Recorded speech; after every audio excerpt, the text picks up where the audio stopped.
Doctor Sachin Shukla. और आज online teaching में बच्चों हम जानेंगे कि जो हमारा गोलीय दर्पण होता है जिसमें आता है उत्तल दर्पण और अवतल दर्पण। तो यहाँ पे हम अवतल दर्पण के द्वारा प्रतिबिंब का बनना जानेंगे। तो अवतल दर्पण में क्या होता है, एक तरफ से रंगा हुआ पॉलिश हुआ है, दूसरी तरफ से बेकायदा ये दर्पण है और जो बीच में धसा हुआ है, इसके कारण से क्या कहते हैं, अवतल दर्पण। तो अवतल दर्पण की कंडीशंस क्या रहेंगी, कैसे प्रतिबिंब बनेगा उसे जानेंगे हम।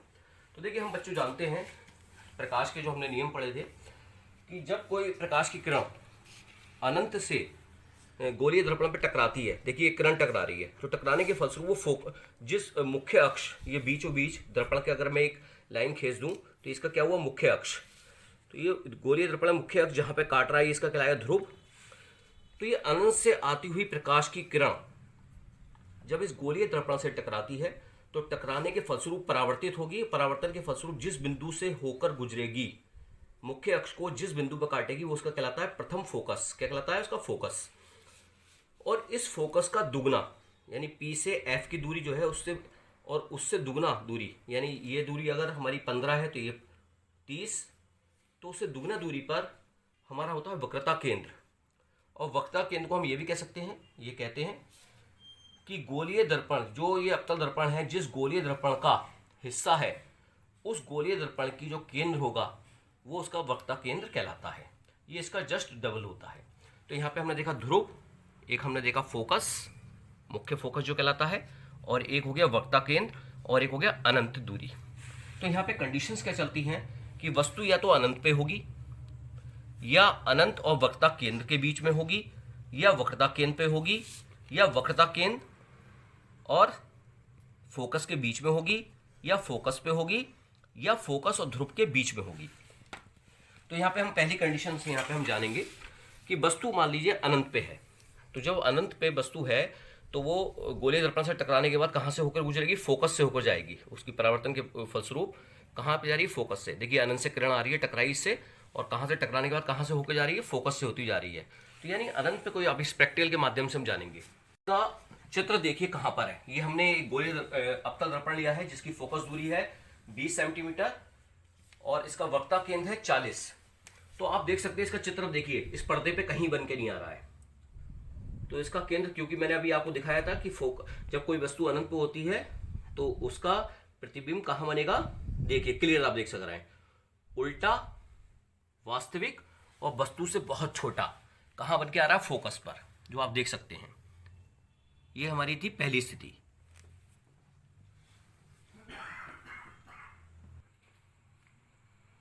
अब हम देख सकते हैं दूसरी कंडीशन कि वस्तु जो है वो C से दूर, यानी अनंत और C के बीच में रखी हुई है।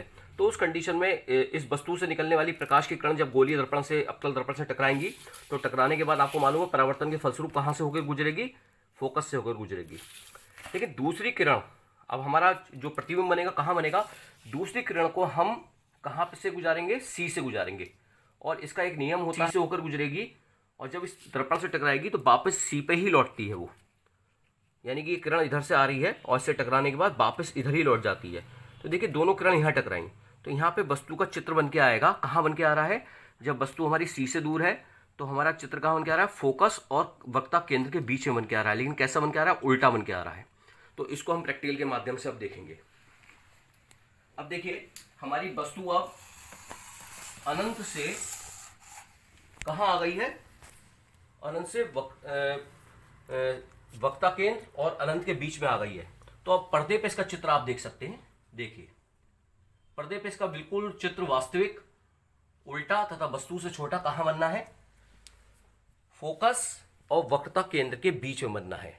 ये थी हमारी दूसरी कंडीशन जिसे आपने यहाँ पर देखा। देखिए बिल्कुल क्लियर यहाँ पे देख सकते हैं आप, और मैं इसे आगे पीछे ले जाऊँगा धुंधला हो जाएगा, लेकिन देखिए बिल्कुल सही कंडीशन, छोटी सी मोमबत्ती बन के आ रही है, उल्टी, वास्तविक। जब प्रकाश की किरण, अब देखिए वस्तु कहाँ पे आ गई, अब देखिए पहले अनंत पे थी, फिर अनंत और वक्रता केंद्र के बीच में थी, अब वक्रता केंद्र पे आ गई। तो वस्तु तो आगे आती आ रही है और हमारी जो प्रतिबिंब है पीछे आता जा रहा है, यानी पहले F पे था, फिर F और C के बीच में था। अब इस कंडीशन में क्या होगा, इस AB से निकलने वाली प्रकाश की किरण गोलीय दर्पण से टकराई और टकराने के बाद कहाँ से होकर गुजर जाएगी, F से होकर गुजर जाएगी। दूसरी कंडीशन क्या रहेगी इस वस्तु से निकलने वाली किरण अब सी से तो गुजरेगी नहीं, तो उस कंडीशन में हमें कहाँ से गुजारनी होती है, एफ से होती हुई गुजारनी होती है। जब इसे हमने एफ से होता हुआ गुजारा तो आप देखिए बिल्कुल कंडीशन आप देख सकते हैं। तो यहाँ पे टकराने के बाद ये वापस लौटेगी और एफ से जब होकर कोई प्रकाश की किरण आती है तो बिल्कुल गोलीय दर्पण में सीधी निकल जाती है। तो आप देख सकते हैं यहाँ पे ये टकराई है। तो यहाँ पे जो प्रतिबिंब बन के आया ये कैसा बन के आया, वक्ता केंद्र पे भी बन के आया, लेकिन कैसा बन के आया, उल्टा बन के आया। तो इसको हम प्रैक्टिकल के माध्यम से देख सकते हैं कि जब वस्तु को मैं कहाँ पे ले आया, वक्ता केंद्र पे ले आया, तो उसका प्रतिबिंब आप देख पा रहे हैं, उसका प्रतिबिंब आप देख पाएंगे कि देखिए वहीं बनना है इसका प्रतिबिंब। मैं थोड़ा इसके ऊपर बिल्कुल नहीं ले आ रहा हूँ क्योंकि वो जल जाएगा पेपर पर्दा हमारा। तो आप देखिए बिल्कुल मोमबत्ती इसके जस्ट ऊपर बन के आ रहा है, ये आप देख सकते हैं। यानी वस्तु अगर वक्ता केंद्र पर है तो उसका प्रतिबिंब भी वक्ता केंद्र पर ही उल्टा वास्तविक बराबर बनना है। जितनी बड़ी वस्तु है हमारी उतना ही बड़ा प्रतिबिंब बनना है। देखिए आप क्लियर देख सकते हैं। ये थी हमारी तीसरी स्थिति। अब हम अन्य स्थिति पे चलते हैं। अब चौथी कंडीशन है कि ए बी जो है वस्तु है हमारी वक्ता केंद्र और फोकस के बीच में रखी हुई है। तो इस कंडीशन में आप देख सकते हैं कि इस वस्तु में से जो प्रकाश की किरण निकली, टकराई, और टकराने के बाद अब बच्चे आप अच्छी तरह समझ सकते हैं कि टकराने के बाद कहाँ से होकर गुजरेगी, फोकस से। अब दूसरी प्रकाश की किरण आपको निकालनी है तो सभी आप जान गए हैं। तो हमें कहाँ से निकालनी होगी, वक्ता केंद्र पीछे तो जाएगी नहीं, तो या तो वक्ता केंद्र से गुजरेगी या फिर फोकस से। तो दूसरी किरण को हम निकालते हुए दिखाते हैं कहाँ से, फोकस से, इस प्रकार के चित्र बनाने के लिए। अब यहाँ से टकराइए तो ये भी तो वापस जाएगी और ये भी वापस होती हुई, देखिए ये कहाँ पे किरणें टकराई आपस में, ये टकराई यहाँ पर। और ये इसका जो प्रतिबिंब हमने देखा तो ये भी प्रतिबिंब कैसा बन के आया, उल्टा बन के आया। कैसा बन के आया, इसका उल्टा बन के आया। और उल्टा बनने के बाद कहाँ बना, ये सी से पीछे बना। तो इसको हम यहाँ पर प्रैक्टिकल के माध्यम से देखेंगे। अब देखिए वस्तु को हम कहाँ ले गए हैं, वक्ता केंद्र और फोकस के बीच में।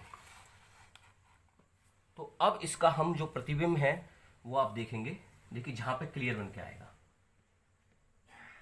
अब आप देख सकते हैं ये वस्तु से बड़ा बन के आ रहा है, जहां पे बिल्कुल क्लियरिटी आएगी। और ये कहां बन के आ रहा है, इसको लाइट बंद करके भी देख सकते हैं। यह वस्तु से बड़ा है तथा कहां बनना है, वक्ता केंद्र के पीछे बनना है और वास्तविक है, जिसको आप देख पा रहे हैं। देखिए वस्तु से बड़ा और वक्ता केंद्र के पीछे है और वास्तविक है, उल्टा है। अगली कंडीशन, अब पांचवी स्थिति में आप देख सकते हैं कि वस्तु हमारी किस पे, फोकस पे है। तो फोकस पे है तो भी वही कंडीशन है कि सामने इस पे किरण चली और टकराने के बाद कहां से होकर गुजरेगी, एफ से होकर गुजरेगी। अब देखिए यहाँ पर आगे किरण सी और एफ से तो गुजर नहीं सकती।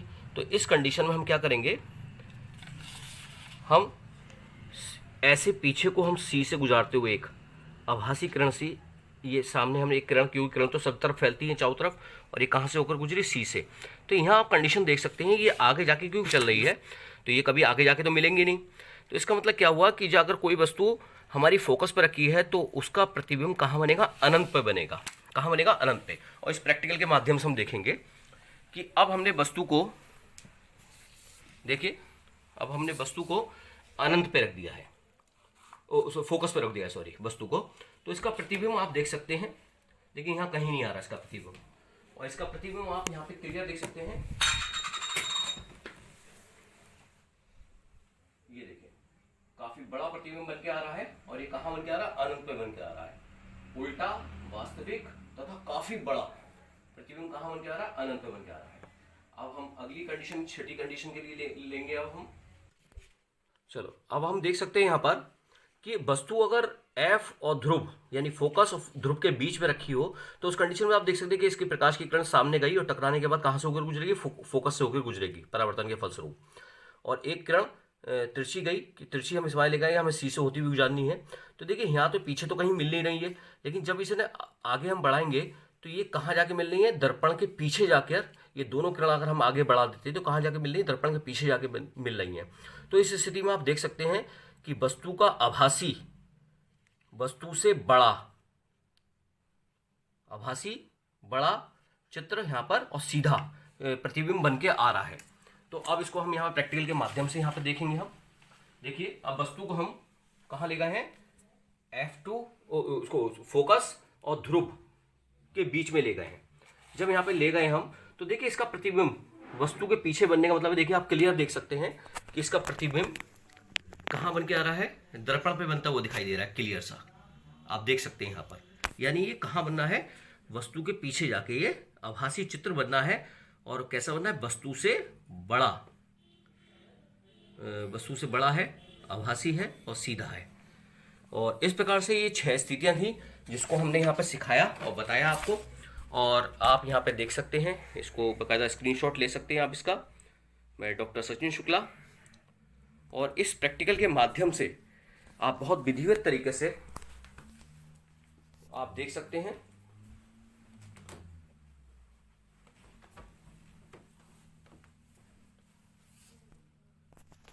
मैं डॉक्टर सचिन शुक्ला, और इस टीएलएम के माध्यम से बहुत सरल तरीके से ऑनलाइन हमने बच्चों को सिखाने का पूर्ण प्रयास करा है।